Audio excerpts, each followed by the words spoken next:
Did you know that programming a microcontroller is very similar to the process you use to 3D print something? I'll explain it all right here at Chuck Hellebuyck's Electronic Products.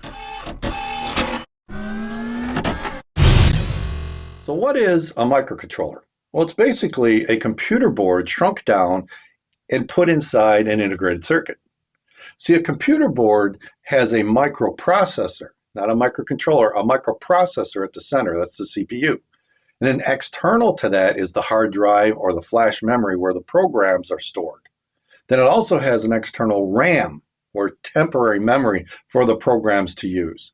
There's also a bidirectional input-output system, which is circuitry that gives you your USB ports or serial ports or connections for a display. That's your input-output or I/O pins. So now if you took all those components and shrunk them down and put them inside a microcontroller, you've got a CPU, you've got flash memory, you've got RAM, and you've got the I/O, the bidirectional input-output, which are these pins on the integrated circuit. Now, some people will call a Arduino module a microcontroller, and it's got a microcontroller, this integrated circuit, but the whole board is a development board for that microcontroller. It's got power supply, it's got communication for the bootloader, it's got a crystal, all the support for the microcontroller, but the actual microcontroller is this integrated circuit at the center of the development board. Now there's different sizes of microcontrollers based on how many bits it can process in a single clock cycle. So an 8-bit can process like 8 bits of data in a single clock cycle, where a 32-bit can process 32 bits in a single clock cycle, meaning you can cram more into those 32 bits and it can do more complicated things. And typically those are built to run faster and process more. Where 8-bit are great for low power and also smaller packages so they can fit into little smart sensors or the back of LCDs. They work great as peripherals that communicate with the central unit, which is typically a 32-bit processor. Now, unlike a computer board, which has an operating system and can run multiple programs at the same time, a microcontroller typically runs one thing at a time. It's one program, maybe controlling a robot or controlling a 3D printer. The first or early 3D printers were run by 8-bit microcontrollers. In fact, the Ender 3, when it came out, had an 8-bit microcontroller running the whole thing. If you have a version 1.1.2, 1.1.3, all the way up to like 1.1.5, that's an 8-bit microcontroller running that Ender 3. And then they switched to 32-bit microcontrollers, which gave you a bootloader. It gave you a lot more functions that you could write into the code and make the printer print faster, smoother, better, that the 8-bit ran out of memory and capability to really do successfully. Certainly couldn't do it fast. Now, an 8-bit microcontroller is really just a blank integrated circuit until you add the firmware, which is really the code, the ones and zeros, that makes it run.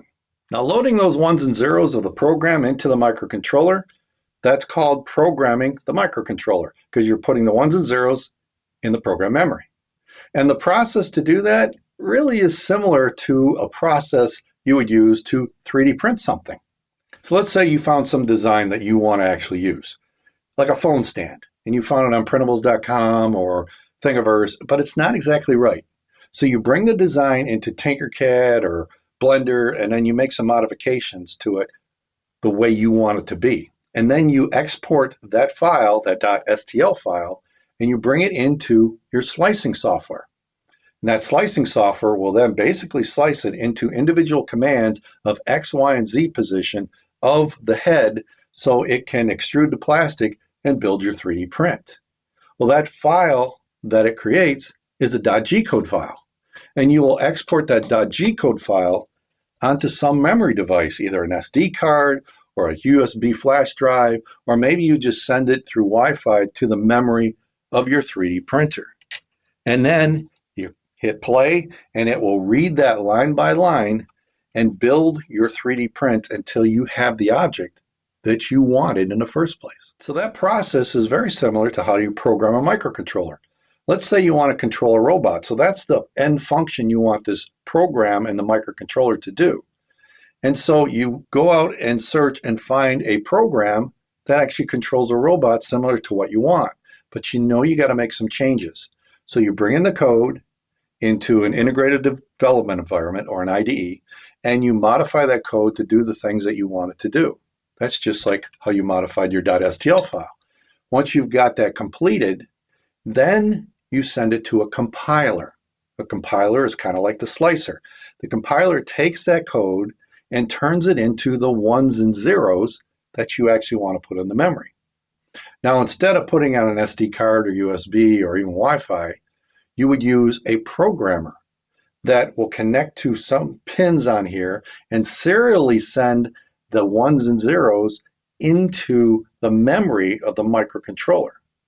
And once it's in there, you put this into the circuitry of the robot, and the I/O pins will then start sending the signals to make the robot walk or avoid obstacles, all running the program or the firmware that's inside the microcontroller. There's two ways to send those ones and zeros to the program memory of the microcontroller.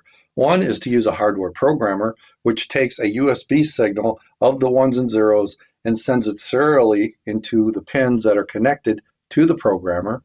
Or you can install, using a programmer, a bootloader program first, a bootloader firmware, which will only use part of the program memory. And then from there, which is what Arduino does, you can send serially through the USB port through a conversion chip, which converts USB to serial, which is then connected to the microcontroller and sends it to the bootloader. And the bootloader firmware then programs the rest of the memory of the microcontroller. It makes it a little easier for beginners, which is why Arduino uses it, but you have to use a regular programmer to get that bootloader in there first. And that's how you program the microcontroller. Now, I'm sure some will ask, why would I worry about 8-bit microcontrollers when I could program 32-bit microcontrollers with a bootloader and it's all easy? Well, you can. But if you really want to understand electronics, especially hardware, I mean, right now AI has taken over kind of writing programs, but the hardware you need to learn. And the best way to learn is building little circuits with 8-bit microcontrollers and making smart sensors or whatever you want to do, and then have a 32-bit at the center of it all. So knowing both of them makes you far more capable and far more valuable to companies if you want to get a job in this kind of environment. And so understanding 8-bit microcontrollers will teach you a lot about hardware that 32-bit is mostly for people who love software. It just is. I'm not saying they don't know hardware, but in most cases, they're really into software. People who like 8-bit microcontrollers like me are more into hardware. I'm more of a hardware guy. So it really gives you a lot of opportunities, especially like battery operated things. It really is lower current in most cases than a 32-bit, and you can get these in a much smaller package, so you can build it right into the little sensor, the little module that you're working on, and you'll never even see the microcontroller. Now, 8-bit microcontrollers have been around a lot longer than 32-bit microcontrollers, and they were used in colleges for years, like through Arduino, to get people started with electronics and programming. But now Arduino is kind of moved on. They got bought out by Qualcomm. But that 8-bit market, to me, is still very, very valuable to learn. And there's new 8-bit microcontrollers coming out still to this day with extra features. So it's good to understand what 8-bit microcontrollers can do, and they're a great place to start with electronics and then move into 32-bit. Unless you're, like I said, really into software, you'll find 32-bit easier. But if you want to do the whole thing, the electronics and programming, 8-bit's a great place to start. And this setup right here, the PICkit2 Programmer and this PICkit low pin count development board, this was a starter kit back maybe 18, 19, 20 years ago, which helped people get started. And since then, the PICkit2 is no longer sold by Microchip, but it's an open source design, so there's all kinds of clones. And this low pin count development board, well, that isn't being sold anymore either, but they gave you the schematic and actually a board layout in the documentation for this. And there was a lot of great documentation for this setup, including how to use it, plus some of the other features that are in a PICkit2, like a serial terminal, and also a logic analyzer. So it's like a simple oscilloscope that you can control from the pins inside this. So it was a great development platform for teaching. And this board right here, I actually used it in my Beginner's Guide to Embedded C Programming book that I wrote like, I don't know, 15, 16 years ago.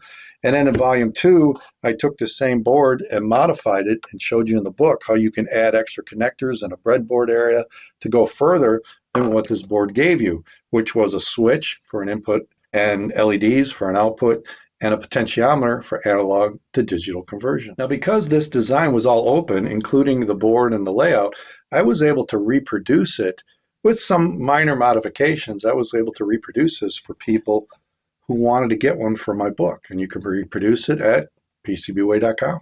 PCBWay.com offers 10 boards for $5. It's a great deal. All you got to do is design your circuit boards, upload the Gerber files, tell them what details you want, the quantity, and you get an instant quote right on the side over here. So it's $5 plus shipping. So in my case, it's about $27 to get those boards. And if you want it assembled, they offer turnkey, kitted, or combo of the two. So they'll actually build the board for you with their low-cost assembly services. So if you're looking for this type of service, check out PCBWay.com. There's 5 connections to program the microcontroller from the PICkit2 Programmer. There's the mClear or VPP pin, the VDD or power pin, the VSS ground pin, and then there's a data pin and a clock pin. So it's really 5 connections. And you can do it right on a breadboard.